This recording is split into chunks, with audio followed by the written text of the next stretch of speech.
Kedua, atau kesakitan memikirkan akan akan gangguan atau kesakitan yang mungkin terjadi pada tubuh badan dan jiwa disebabkan oleh keadaan marah. Orang yang marah ni, dia akan terganggu jiwa dalam diri dia. Parus dengan Hanan. Dia akan terganggu sistem jiwa dalam dia. Rasa galau, rasa resah, rasa bersalah dan sebagainya. Bila kita marah, otomatik kita akan rasa bersalah. Tapi kalau dalam kes orang panas baran ni, dia dah hilang rasa bersalah pada diri dia. Dia hambur. Dia rasa dia betul. Dia rasa diri dia betul. Jadi kalau orang yang merasakan diri dia sahaja yang betul, jadi memang sukarlah untuk dibantu. Kerana dia tidak membantu diri dia untuk menurunkan ego diri dia. Baik. Kerana marah ni ada kaitan dengan ego.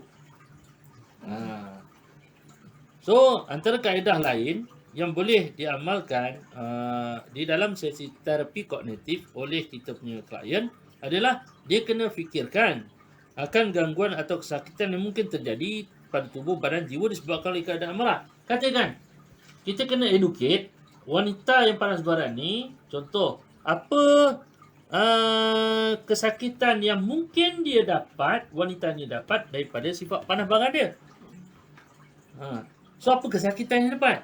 Kesakitan yang awak akan dapat, kesakitan fizikal yang awak akan dapat adalah kanser. Mahukah awak sebagai seorang wanita yang panas baran terhadap pasangan awak tu, awak nak dapat kanser?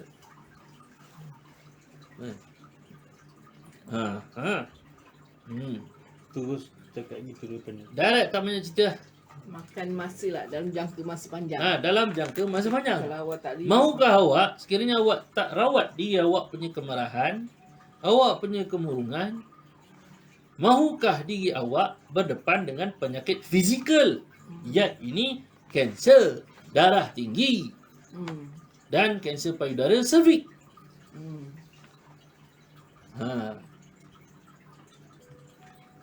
Pertanyaan itu adalah pertanyaan yang open pub dalam pemikiran dan perasaan klien tersebut. sebab bila dia marah, dia automatically akan dapat hypertension sebab dia stres kan. Ya, benar. Dia stres. Bukan main-main. Baik. Jadi dalam pengurusan kemarahan, Al-Balqi kata ini cara mengatasi dan menyingkirkan kemarahan melampau. Sambung Hanan. Memikirkan Sebelah. Mental. Melatih mental diri. Melatih mental diri dengan cara memikirkan perasaan bersalah, guilty dan penyelesaian Penyesalan. penyesalan. Apabila membiarkan perasaan marah menguasai diri, ini boleh disimpulkan sebagai kesan dan akibat. Makna kata dalam kes wanita panas baran terhadap pasangan ini, wanita ini memerlukan berfikir tentang kesan dan akibat dari panas baran dia kepada suami dia. Suami dia punya baik jadi punching bag, kesian. Banyak suami-suami kat luar sana sebenarnya menjadi punching bag kepada si isteri. Kecuali mak awak depan ni lah. Farus tak adalah dia nak buat tak elok pada Cik Mail awak tu. Saya ada kenalan, memang dia kata bila dia kahwin dulu, dia dah cerai dah bini yang first. Dia kata dia makan kuali apa? Dia Kuali tebang. Kuali tebang. Pinggan terbang dia kata. Lalas kuali terbang, pinggan terbang tu siapa yang terbangkan?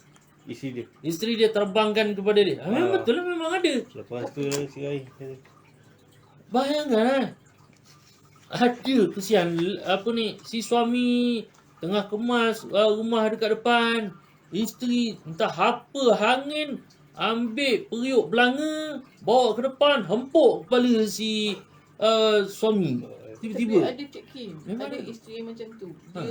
Dia kata dia marah dengan lelaki dia sampai dia ambil rotan, bukan tulang pari ke apa, dia kejar sampai lelaki dia terjun tingkap keluar lagi.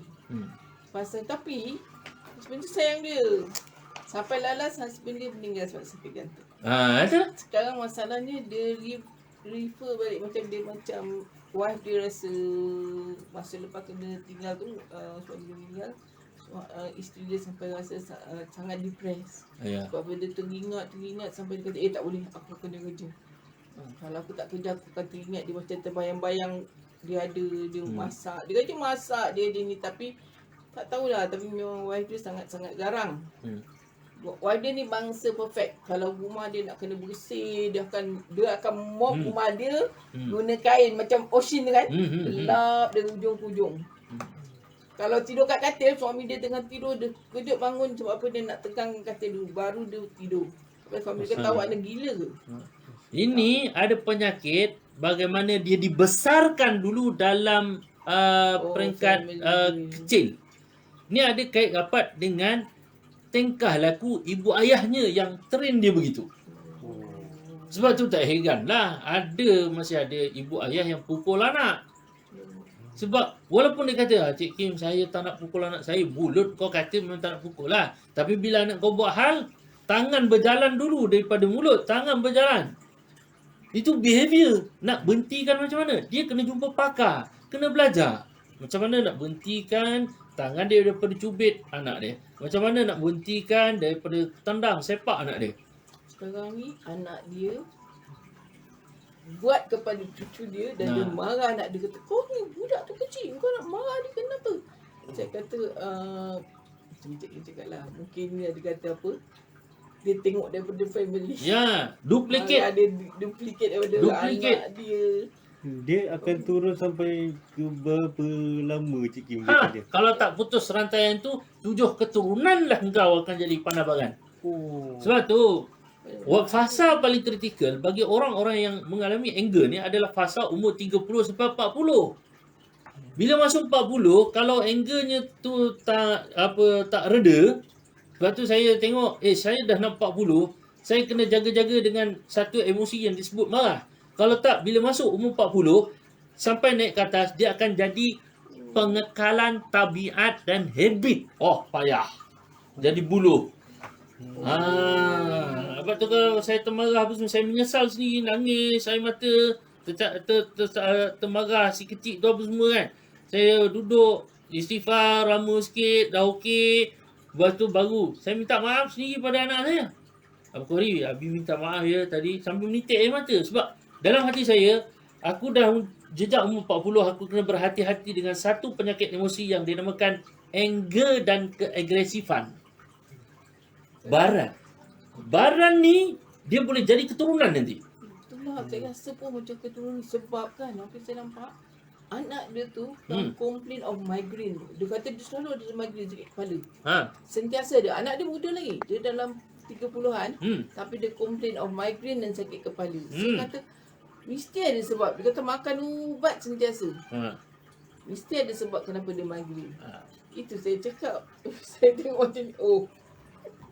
Saya macam Cik Kim cakap. Duplicate. Boleh jadi 7 keturunan orang panas barang ni. Main. Sebab tu saya belajar ilmu-ilmu macam ni sebab saya tahu bapak saya dulu adalah orang yang panas barang, mendidik macam mana. Takkanlah saya generasi anak bila ada anak, takkan saya nak duplicate perangai panas barang ayah saya. Saya kena jaga. That's why, macam nak jaga? Kena ada ilmu. Buat pelaburan duit untuk ilmu. Berkali-kali dia cakap. Pak kurang. Kan?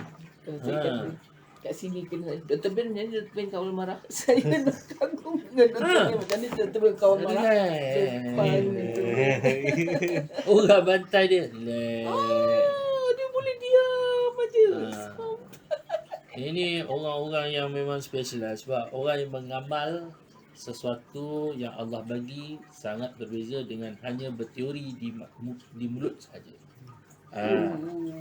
So melatih mental diri dengan cara memikirkan perasaan bersalah. Ya, bila rasa marah, seharusnya wanita ini dia kalau marah menjadikan suami dia punching bag, dia kena memikirkan rasa bersalah tak ada suami dia.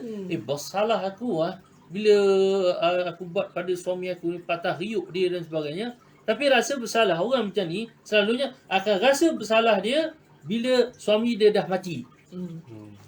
Itu yang dia rasa tak boleh. Tu yang macam kes tadi lah, apa orang sebut tadi tu. Dia sampai kata doakan aku lah supaya aku ni supaya tak ada ni, aku risau dia kata. Aku teringat dia pandang sana, teringat dia bila tengok sini, teringat